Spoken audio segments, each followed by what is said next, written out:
जी नाजरीन, पंमी साहब साढ़े कोल पटियाले तो आए ने ते मैं चाहांगी कि मैं इन्हां दे भी कोई विचार लवां कि इस कानफ्रेंस दे बारे विच ओ की सानू दस्सणगे कि यह कानफ्रेंस किन्नी क कामयाब होई है ते जिहड़ी साडी आउण वाली नस्ल है ओहदे विच असीं किन्नी क पंजाबी नू प्रमोट कर सकांगे। सब तो पहला मैं रहमानी चैनल का बहुत बहुत धन्यवाद शुक्रिया करदा है। तरक्की करे। असगर पहलवान मेरा पुराना 15 साल मित्र है, अक्सर इंडिया आउंदे ने मिलते हैं सानू ते साडी हाँ जी, इन्हां दा पंजाबियां नाल सिखां दे नाल बड़ा प्यार है। कल्चर प्रमोट करदा। साडी ਉਹ ਸੁਭਾਅ ਇੱਕੋ ਜਿਹਾ ਨੇਚਰ ਦੋਵਾਂ ਦੀ, ਇਸੇ ਕਰਕੇ ਸਾਡੀ ਬਹੁਤ ਬਣਦੀ। ਮੈਂ ਇਹਨਾਂ ਕੋਲ ਮੋੜ ਇਮਰਾਬਾਦ ਵੀ ਗਿਆ ਹੋਇਆ ਹੈ। ਅਸੀਂ इन्हां बर्फी खुआई सी मोड़े हाँ जी हाँ जी हाँ जी, स्वादी सी कि नहीं?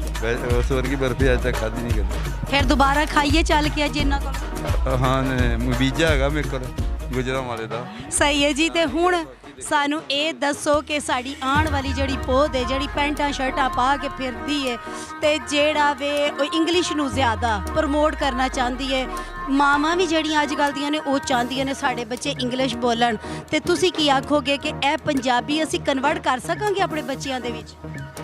देखो सूरज का कम चढ़ना है, कोई बूहे बारियां खोल लेगा रोशनी ले लेगा, नहीं तो सूरज निराश होकर तो जाता नहीं गा। ਅਸੀਂ ਮਤਲਬ ਜਿਹੜੇ ਦੀਵੇ ਆ ਅਸਗਰ ਰਹਿਮਾਨੀ ਵਰਗੇ ਉਹ ਆਪਣੇ ਇਲਾਕਿਆਂ 'ਚ ਜਗ ਰਹੇ ਨੇ ਤੇ ਉਹ ਰੋਸ਼ਨੀ ਪੰਜਾਬੀ ਦੀ ਵੰਡ ਰਹੇ ਨੇ।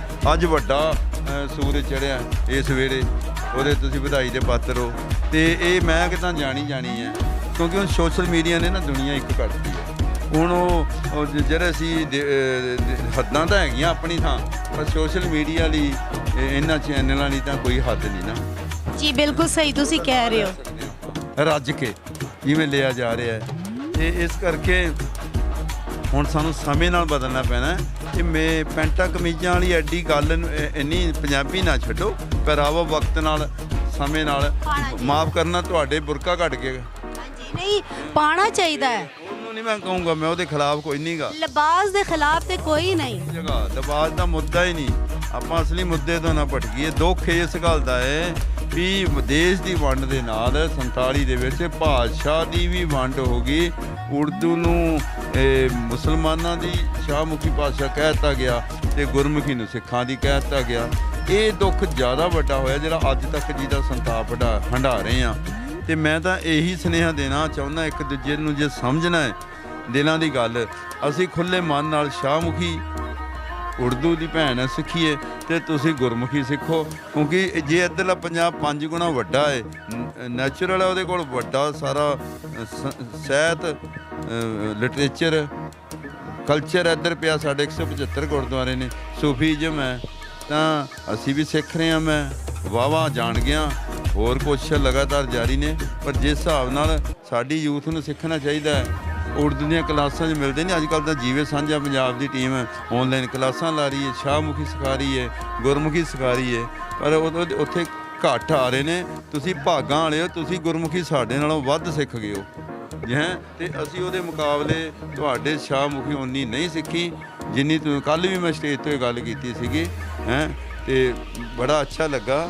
ਇਹ ਆਪਣੀ ਬੋਲੀ ਨਾ ਛੱਡੋ, ਜੋ ਦਿਲਾਂ ਦੀ ਗੱਲ ਬੋਲੀ 'ਚ ਹੁੰਦੀ ਹੈ ਤੇ ਉਹ ਕਿਸੇ ਹੋਰ ਭਾਸ਼ਾ ਦੇ ਵਿੱਚ। ਮੈਨੂੰ ਖੁਸ਼ੀ ਹੈ ਕਿ ਸਾਡੀ ਜਿਹੜੀ ਕਿਤਾਬ ਹੈ ਪਾਕਿਸਤਾਨ ਦੇ ਸਾਂਝੇ ਸਫ਼ਰਨਾਮੇ, ਤੇ ਉਹ ਜਲਦੀ ਰਿਲੀਜ਼ ਅਗਲੀ ਵਾਰੀ ਕਰਾਂਗੇ ਆ ਕੇ। ਉਸ 'ਤੇ ਕੰਮ ਪੂਰਾ ਹੋ ਚੁੱਕਾ ਹੈ।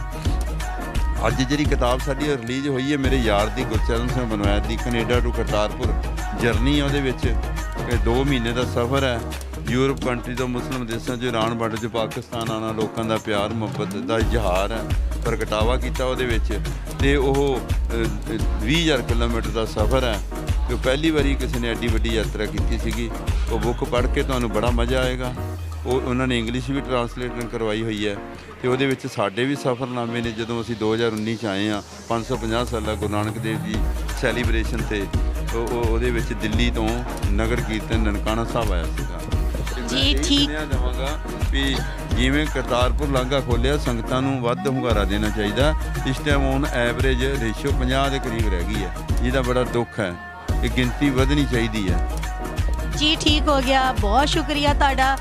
ਤੁਹਾਡੀ ਜਿਹੜਾ ਵੇ ਮੈਂ ਸਿਰਫ ਨਾਜ਼ਰੀਨ ਦੇ ਨਾਲ ਇਹ ਗੱਲ ਕਰਨਾ ਚਾਹਾਂਗੀ ਕਿ ਜਦੋਂ ਬੱਚੇ ਨੂੰ ਦਾਦੀ ਪੰਜਾਬੀ ਬੋਲਦੀ ਹੋਵੇ ਤੇ ਪੋਤਰੇ ਨੂੰ ਉਰਦੂ ਜਾਂ ਇੰਗਲਿਸ਼ ਸਿਖਾ ਦਿੱਤੀ ਜਾਏ ਤੇ ਦਾਦੀ ਤੇ ਪੋਤਰੇ ਦਾ ਰਿਸ਼ਤਾ ਟੁੱਟ ਜਾਂਦਾ ਵੇ।